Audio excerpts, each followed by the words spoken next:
I didn't grow up in a house with guns. I don't hunt. I personally abhor hunting. But I was given a gun by a friend when I was 21 to carry in my purse for self-defense, and I was taught how to use it. A couple of years ago, my parents and I went to a cafeteria in Texas on a bright sunny day. We weren't in a dark alley where we weren't supposed to be. And as you all know the story, this madman drove his truck through the window. And he began shooting. Well, immediately, my father and I got down on the floor and put the table up in front of us. And this guy kept shooting.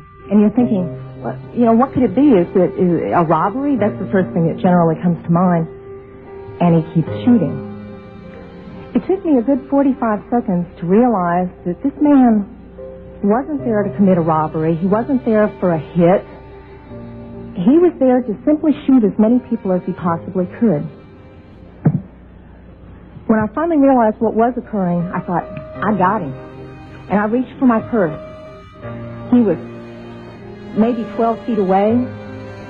Is it possible my gun could have jammed? Sure. Is it possible I could have missed? Sure.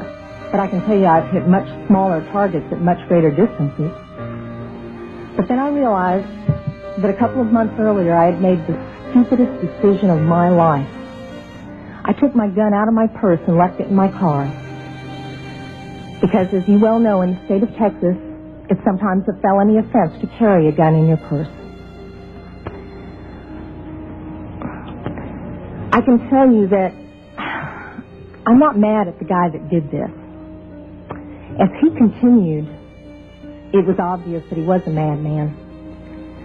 My father, at that point, said, I just got to do something. I've got to do something. He's going to kill everybody in here. And he rushed the man. No way. This guy turned, shot him in the chest. He went down, was obviously mortally wounded. For whatever reason, that made the man change directions and go off to my left. Shortly thereafter, someone at the back of the restaurant broke out a window. When I saw what looked like an opportunity to escape, I turned around and I grabbed my mother by the shirt and I said, come on, we've got to run, we've got to get out of here. And then my feet grew wings and I was out the back window. As soon as I got out, I realized that my mother had not followed me out. And as I learned from the police officers, she had crawled over to where my father was and cradled him until the guy got back around to her, put the gun to her head. She looked up at him, put her head down, and he pulled the trigger. My parents had just had their 47th wedding anniversary. She wasn't going anywhere. As I mentioned, I'm not really mad at the guy that did this. And I'm certainly not mad at the guns that did this. They didn't walk in there by themselves and pull their own triggers.